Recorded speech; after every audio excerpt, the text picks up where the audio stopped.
Hi everyone, my name is Shane and welcome to Skyline Psychology.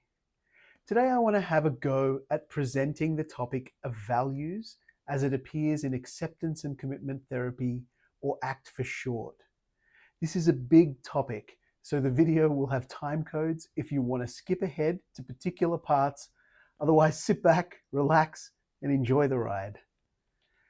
So to begin with, let's have a look at the way ACT describes values. Values are statements about what we want to be doing with our life, about what we want to stand for, and how we want to behave on an ongoing basis. They're the leading principles that can guide us and motivate us as we move through life. Values are our heart's deepest desires for the way we want to interact with the world, other people, and ourselves, and help us define the sort of person we want to be and what sort of strengths and qualities we want to develop and put out into the world. This approach comes into play when we're looking for guidance from within, when motivation for action is lacking, as a precursor to goal setting and action planning, and to add richness, fulfillment, and meaning to life. In ACT, the whole model is aimed towards one outcome, and that's mindful, values-congruent living. ACT loves metaphors, and so do I, so here's one for values, the compass metaphor. Values are like a compass. A compass gives you direction and keeps you on track when you're traveling. And our values do the same for the journey of life. We use them to choose the direction in which we want to move and to keep us on track as we go. So when you act on a value, it's like heading west. No matter how far west you travel, you never get there. There's always further to go. But goals are like the things you try to achieve on your journey. They're like the sights you want to see or the mountains you want to climb while you keep on traveling west. Often what comes up is the question of how to differentiate between values and goals. Some questions we can ask ourselves to clarify values include, deep down inside, what's important to you? What do you want to stand for in life? What sort of personal strengths and qualities do you want to cultivate? How do you want to behave in your relationships? How they differ from goals is that goals can be achieved and ticked off the list. Values are ongoing, and you can choose to align yourself with it or not in any given moment. So the goal might be to get into a relationship or get married. These can be achieved and ticked off the list. The values that you can act out in the pursuit of these can be switched on and off or aligned with in any moment. Values are far more empowering than goals because they're always available to us. In any moment, we can act on them or neglect them. The choice is ours. We can't ever guarantee that we'll ever achieve, say, the goal of marriage, but in any moment, we can act on our values around being loving and caring. Even if we don't have a partner, we can still be loving and caring towards our friends, neighbors, family, pets, pot plants, environment, and of course, ourselves. I'll share a few more examples to bring this point home. To lose 10 kilos is a goal. Eating healthily is a value. To go to the gym is a goal. Caring for your body is a value. To have a big house is a goal. Supporting your family and providing security is a value. To get love and respect from others is a goal. To be loving and respectful is a value. To feel less anxious is an emotional goal. Acting courageously is a value. To feel happy is an emotional goal. Being warm, open, and friendly towards others is a value. It's also important to consider that values are not our wants, needs, or desires. We may want or need or desire all sorts of things from other people: love, respect, kindness, and so on. But those aren't values because they're not ways that we want to behave on an ongoing basis. We have a lot of control over how we act, but not a lot of control over what we get. So it makes sense to focus on what is most within our control. Another consideration is that values are not feelings either. Our values will affect how we feel about any given event or situation and how we can act in response to it, but they're not feelings.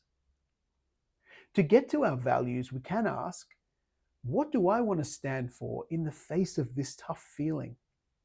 How do I want to act in response to this event or this situation, even though I may feel terrible? In ACT, values are beyond right or wrong, good or bad. They're simply expressions of what matters to us. When we start to assign good or bad labels to them, we've slipped into the realm of virtues, morals, and ethics. These can be useful, but are beyond the scope of this video. Some clients are so focused on gaining approval from others or doing what they've been told to do by their parents, religion, or culture that they disconnect from their own core values. To help reconnect them, we can ask this useful question.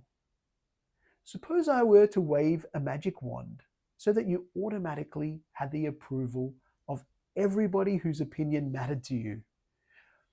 So whatever you did, they totally approved of it, whether you became a saint or a serial killer. Once this wand has been waved, you'd never have to impress anyone or please anyone ever again. Whatever you do, they'd be delighted. Then, what would you do with your life? And how would you act in your relationships? Sometimes we set a goal to change others. Again, let's assume I have a magic wand and I can instantly change this person to fit your ideal. If you did have that ideal relationship, how would you act differently? What personal qualities or strengths would you like to develop or bring into that relationship? What sort of friend, relative, colleague would you like to be? How would you ideally treat the other person? Since we can't control others, we can merely influence them. How can acting on our own values influence the behavior of others? The more we take care of our own actions, the more effectively we'll be able to influence others. The following are 5 key points about values. Values are here and now. Goals are in the future. In any moment, you can choose to act on them or neglect them. Even if you've totally neglected a core value for years or decades, in this moment right now, you can act on it. In contrast, goals are always in the future. A goal is something that you're aiming for, striving for, working towards. And the moment you achieve it, it's no longer a goal. Some people who lead a very goal-focused life often find that it leads to a sense of chronic lack or frustration. Why? Because they're always looking to the future and continually striving to achieve the next goal under the illusion it will bring lasting happiness or contentment. In the values-focused life, we still have goals, but the emphasis is on living by our values in each moment. This approach leads to a sense of fulfillment and satisfaction as our values are always available. Second, values never need to be justified. Values are like our taste in ice cream. We don't need to justify why we like strawberry or chocolate or cookies and cream. Values are simply statements about what's important to us. We never need to justify that. However, we may need to justify the actions we take. If, for example, you value connecting with nature, you don't have to justify that. But if you move your family from the city to the country, you may have some explaining to do. Third, values often need to be prioritized. Because all our values are available in each moment, we'll need to prioritize which we act on. So for example, we may value being loving and caring towards our parents, But if they're continually hostile and abusive to us, we may cut off all contact with them because our values around self protection and self nurturance take priority. Our values around being loving and caring haven't disappeared, they've just been prioritized. Our values are like a cube. On any position, some faces of the cube are clearly visible and other faces can't be seen at all. The unseen faces haven't ceased to exist, they're just not visible in this position. And whenever the cube changes position, some faces come to the foreground and all other ones recede to the background. Fourth, values are best held lightly. So pursue your values vigorously, but hold them lightly. We want to be aware of our values and in contact with them, but we don't want to be fused with them. When we fuse with them, our values start to feel oppressive and restrictive, like commandments we have to obey. They turn into rigid rules rather than flexible guides. To use the compass metaphor, when you go on a journey, you don't want to clutch the compass tightly every step of the way. You want to carry it in your backpack, knowing that anytime you need to steer the course or find your way, you can instantly pull it out and use it. Number 5, values are often freely chosen. We consciously choose to bring these desired qualities to our actions. We don't have to act in this way, we choose to, simply because it matters to us. Suppose I wave a magic wand so you could have any values you wanted. What values would you choose? And whatever values you choose in this magical world, you can act on it in the real world right now, in this moment. Sometimes people give values such as, I want to be a good mum or dad, or I want to be a good friend. These are good starting points, but it's a bit vague and non-specific. It's generally useful to explore further with questions such as, so what are the qualities of a good mum, dad, friend? Or if you wanted to earn that title, good mum, dad, or friend, how would you behave towards your children or your friends? If you need help clarifying values and creating suitable goals, we're here to help. But in the meantime, use the following example to ponder for yourself. For example, if you had self-esteem, or you felt happy, or you had a sense of belonging, or you had a big car, great body, fantastic job, then how would you act differently? What would you do differently? How would you behave differently? If you've identified a positive goal, some additional useful questions to ask yourself might include, what's that in the service of? What's important, meaningful about that? What is it that matters about achieving that goal? What's important about that? What would having that enable you to do? So for example, the values underlying a holiday may be about being adventurous, nurturing mental health, or spending quality time with the family, and so on. I want to finish up with a bit of a story. It's the 2 kids in the car metaphor from ACT.